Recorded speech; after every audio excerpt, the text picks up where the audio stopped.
নূর আফরোজ জ্যোতি, lion Faruk, Rashed প্রধান, অন্যান্য নেতৃবৃন্দ, সমবেত সাথীরা, বন্ধুরা, সালাম আলাইকুম। আমি প্রথমেই একটা কথা বলি, সংস্কারের সাথে নির্বাচনের আগে পিছের কোনো সম্পর্ক নেই।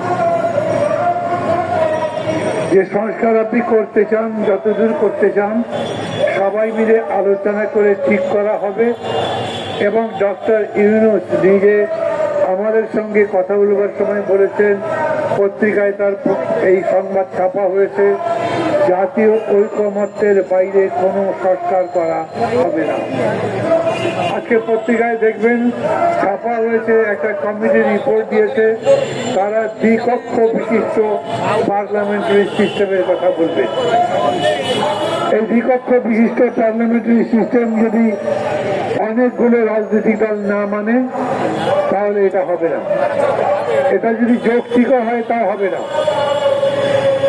অনেক দল আছে যারা মনে করেন যে সংখ্যানুপাতিক ভিত্তিতে, সংখ্যানুপাতিক আসনের ভিত্তিতে সংসদ নির্বাচন হওয়া উচিত। আমি মনে করি না। আমি মনে করি এইরকম ভোট দিলে শেষ পর্যন্ত ওই পতিত স্বৈরাচার ব্যাপক সংখ্যক আসন নিয়ে চুরি চামারি করে অর্থের জোরে জিতে আসতে পারে। আমি মনে করি এরকম করে যতগুলো জায়গা আছে আমাদের যাতে ঐকমত্য হবে, কেবল সেই বিষয়গুলোতে সংস্কার হবে, আর বাকি বিষয়গুলো ভবিষ্যতের জন্য রেখে দেওয়া হবে। কিন্তু আজকের এই সভা তার চাইতে গুরুত্বপূর্ণ বিষয় নিয়ে খরচ হচ্ছে। ওই যে কবিতায় আছে, ক্ষুধার্ত শিশু চায় না স্বরাজ, চায় দুটি ভাত একটি নুন। দেখেন জিনিসপত্রের দাম কিরকম বেড়ে গেছে, কে না জানে? সারা দুনিয়ার মানুষ জানে।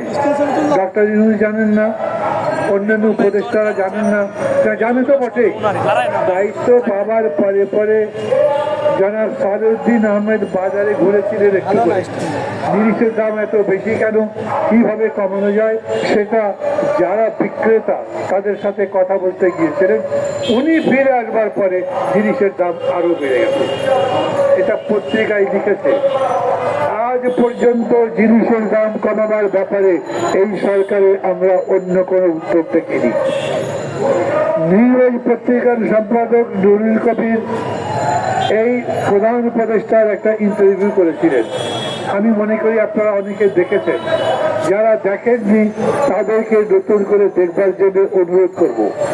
নুরুল কবির তাকে জিজ্ঞেস করেছে, আপনাদের সরকারের সাফল্য কি বলেন তো? আচ্ছা, আমি যদি আপনাদের জিজ্ঞেস করি, এই রাস্তা দিয়ে যে মানুষগুলো হেঁটে যায় তাদের যদি জিজ্ঞেস করি 5 মাসে এই সরকারের সাফল্য কি, কি জবাব হবে? আমি তো জবাব দেবার মতো কিছু দেখি না। একটা বলতে পারে, দায়িত্ব নেবার পরে ডক্টর মোহাম্মদ ইউনূস যে আমেরিকা বেড়াতে গেছেন বা কাজে গেছেন, সেই কাজের সময় অন্তত বিদেশি যারা বন্ধু দেশ আছে তারা $10 বিলিয়ন আমাদেরকে সাহায্য করবার অঙ্গীকার করেছিল। সেই $10 বিলিয়ন পাইপ লাইনে আসছে, আমাদের কাছে আসছে। আপনারা কি মনে করেন ডক্টর ইউনূসের যত বড় নাম, অত বড় মাপে $10 বিলিয়ন চলে? আমাদের অনেকে আশা ছিল, বাংলাদেশে যে ব্যাংকে ব্যাংকে টাকা নাই, আমাদের তারল্যের সংকট, আমাদের এক্সচেকারে টাকা নাই, আমাদের সরকারের হাতে টাকা নেই, আমরা সারা দুনিয়া থেকে ডক্টর ইউনূসের কারণে অনেক সাহায্য পাবো, অর্থনীতি ঘুরে দাঁড়াতে পারবে। ব্যাংকগুলো ঘুরে দাঁড়িয়েছে, ব্যাংকগুলো চাইলেই চেক দেওয়া অনুযায়ী টাকা দিতে পারে, ব্যাংকগুলো নতুন নতুন বিনিয়োগ করতে পারছে, ব্যাংকগুলো তাদের তারল্য সংকট দূর করবার জন্য বাইরের দিকে কিরকম হাত বাড়াচ্ছে সেটা তো আপনারা দেখছেন। অর্থনীতিতে যিনি নোবেল পেয়েছেন তিনি অর্থনীতির নতুন কোনো গতি দিতে পারেননি। খুবই সম্মান করি ডক্টর ইউনূসকে, but fact is a fact. যা বাস্তব তা বাস্তব, তা সত্য, সেটা অস্বীকার করা যাবে না। মানুষের প্রাণ যখন অষ্টাগত, মানুষ যখন বাজারে গেলে খাবারের দাম দেখে অতিষ্ঠ হয়ে যায়, মনে করি এরকম করে জীবনযাপন করা যাবে কিরকম করে, সেই প্রেক্ষিতে যে কাজটা তিনি করেছেন, 100টা পদ্মে নতুন করে ভ্যাট ট্যাক্স লাগিয়েছেন। যেদিন পত্রিকায় নিউজটা ছাপা হয়েছে, পত্রিকাগুলো বলেছে যে সমস্ত জিনিসের দাম বাড়বে, এটা থেকে রক্ষা করা যাবে না। অথচ সত্যি কথা হচ্ছে, যখন আপনি পত্রিকাটা পড়ছেন তখন ইতিমধ্যেই জিনিসপত্রের দাম বাড়তে শুরু হয়েছে। একটা পত্রিকা লিখেছে এইবার ইন্ডিয়া শিশু খাদ্য পর্যন্ত রেহাই দিল না। শিশুরা যে খাবার খায়, দুধ সহ অন্যান্য কিছু, সেগুলোর উপরে পর্যন্ত ভ্যাট কিংবা ট্যাক্স বসেছে। এটা কি মগের মূল্যটা কি? উনি যা মনে করবেন, অনেক বড় অর্থনীতিবিদ বলে, নোবেল বিজয়ী বলে, আমরা সবাই তাকে সমর্থন করেছি বলে ইচ্ছা মতো ভ্যাট ট্যাক্স বাড়িয়ে দিতে পারবেন?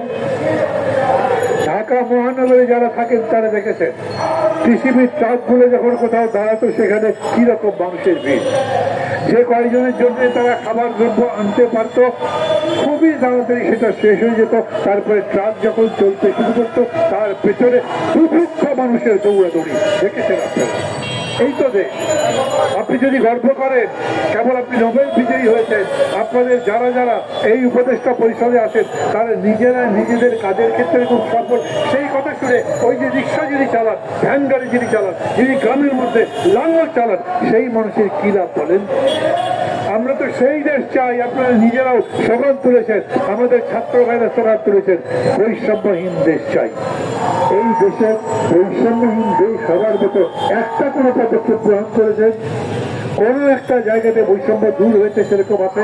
এই যে সচিবালয়ের মধ্যে কত ধরনের মানুষ চাকরি করে, কতগুলো গ্রেডে বেতন পায় তারা, কতগুলো ক্যাডার সিস্টেমের মধ্যে আছে, ওদের জিজ্ঞেস করে প্রত্যেকটা ক্ষেত্রে বেতনের মধ্যে বৈষম্য আছে।